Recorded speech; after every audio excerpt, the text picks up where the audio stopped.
Bonjour tout le monde, bienvenue sur ma chaîne pour votre lecture hebdomadaire de cette semaine du 5 au 11 janvier 2026. J'espère que tout le monde se porte très bien, que ce début janvier se passe dans les meilleures conditions possibles.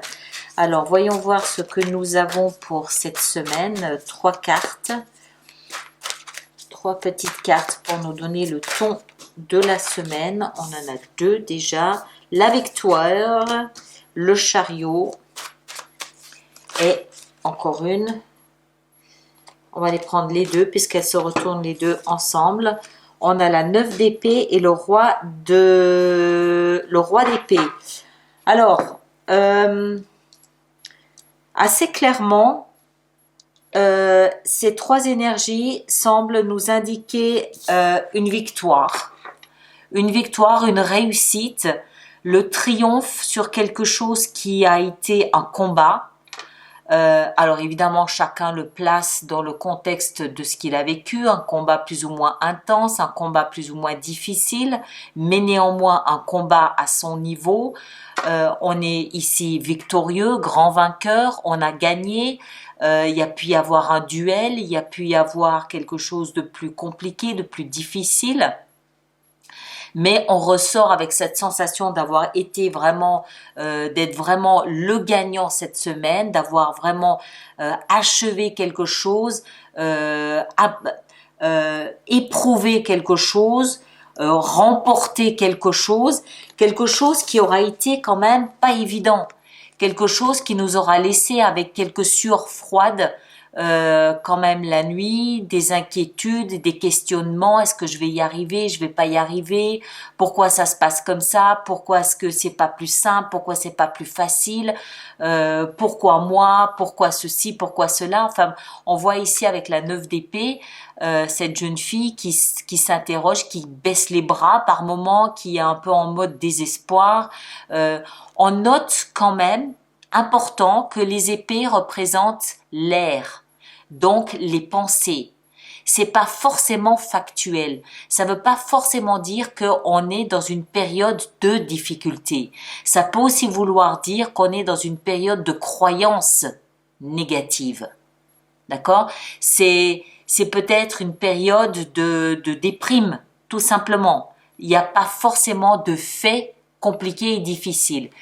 Et grâce à la force du mental, le roi d'épée, le joueur d'échecs, grâce à sa force mentale, à notre force mentale, on a réussi à dépasser cette période.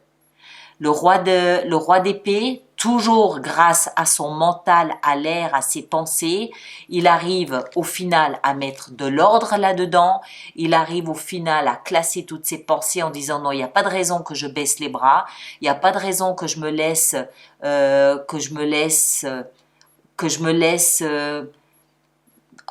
comment est-ce qu'il faut dire ça, que je me laisse entraîner dans cette spirale de pensées négatives. Il n'y a pas de raison que je vois le verre à moitié vide plutôt qu'à moitié plein. Il n'y a aucune raison. Je suis un joueur d'échecs, je vais tenter le tout pour le tout, je vais prendre un risque. Boum, je place mon pion là où peut-être personne ne s'y attend et bingo, je gagne la partie. D'accord? Donc c'est grâce à l'analyse mentale, c'est grâce à son cerveau, c'est grâce à ses neurones, c'est grâce à sa capacité de réflexion, d'analyse, d'anticiper peut-être aussi, grâce à sa pensée qu'on arrive à se sortir d'une situation et avec le chariot, on s'en va, on part.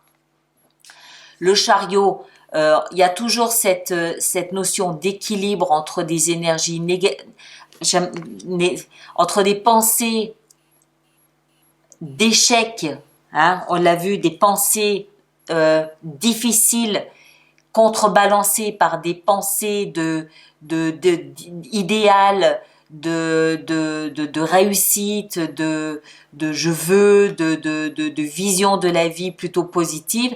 Il y a toujours ce balancement entre les deux et au final, pour que le chariot puisse avancer, ça veut dire que le conducteur du chariot, c'est-à-dire vous, a réussi à trouver un compromis entre ces deux et réussi à évoluer, à quitter cette zone un petit peu de turbulence, tout à fait normale dans la vie de tout un chacun, quitter cette zone de turbulence et avancer. Ça peut être au sens propre comme au sens figuré, partir.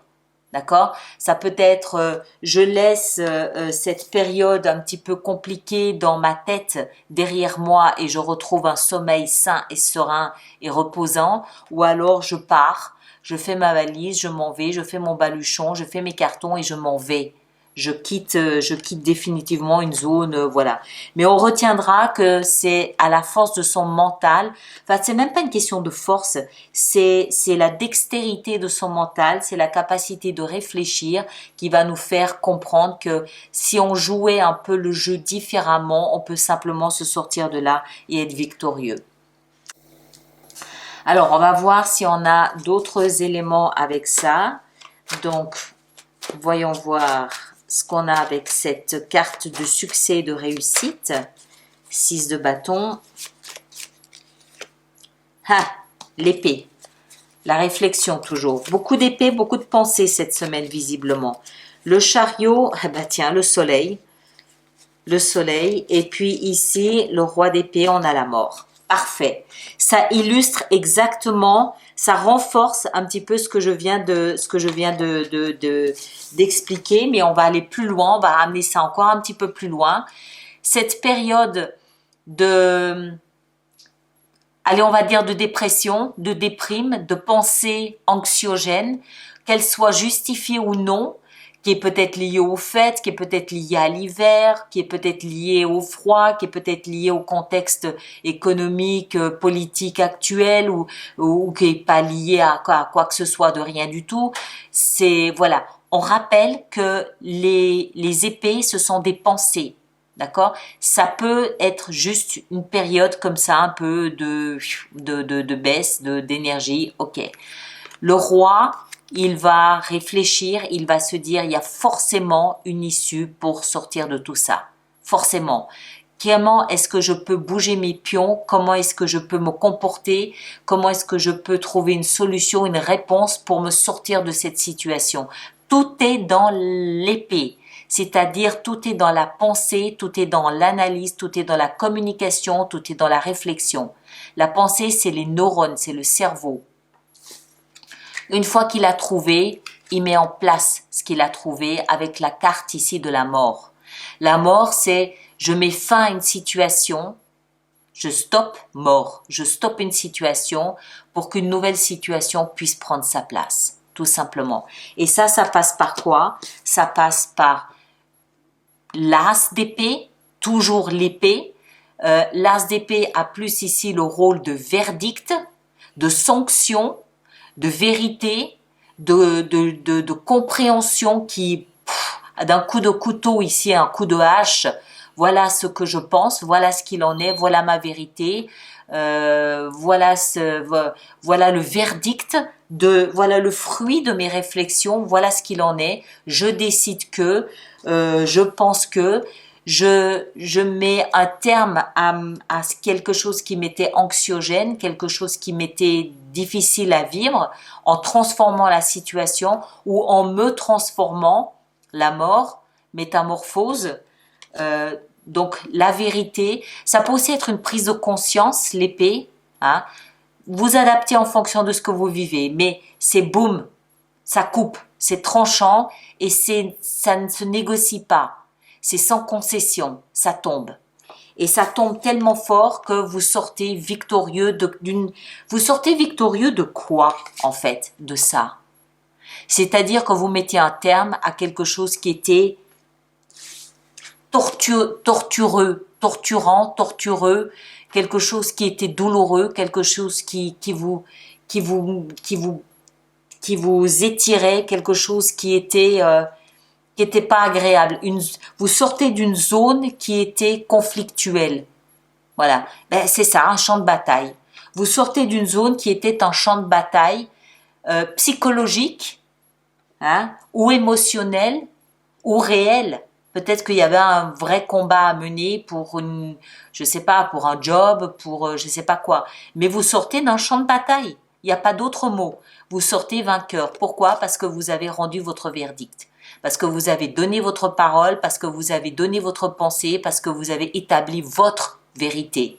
Et que, par la même occasion, vous mettez fin à une situation pour qu'une nouvelle situation s'établisse. Cette nouvelle situation vous voit vainqueur. À partir de là, la lumière éclaire votre situation, le soleil, et vous pouvez reprendre le cours de votre vie. Le chariot. Le chariot vous emmène là où vous décidez d'aller. Pourquoi? Parce que vos deux forces motrices, la claire, c'est-à-dire ma compréhension de la situation, mes choix, mes décisions, c'est ma force motrice, mais aussi les doutes, les échecs sont en osmose. Vous réussissez à les balancer, vous pouvez donc avancer sur votre chemin de vie. Voilà. Tout ça grâce à la prise de conscience d'une zone de guerre, entre guillemets, d'une zone de guerre, que vous rétablissez et vous rééquilibrez tout ça et on est parti. D'accord? Voilà. Première semaine du mois de janvier, ça commence fort. Ça commence fort. Voilà, je vous laisse avec ça et on se retrouve la semaine prochaine. Merci à vous tous, à très bientôt, merci beaucoup.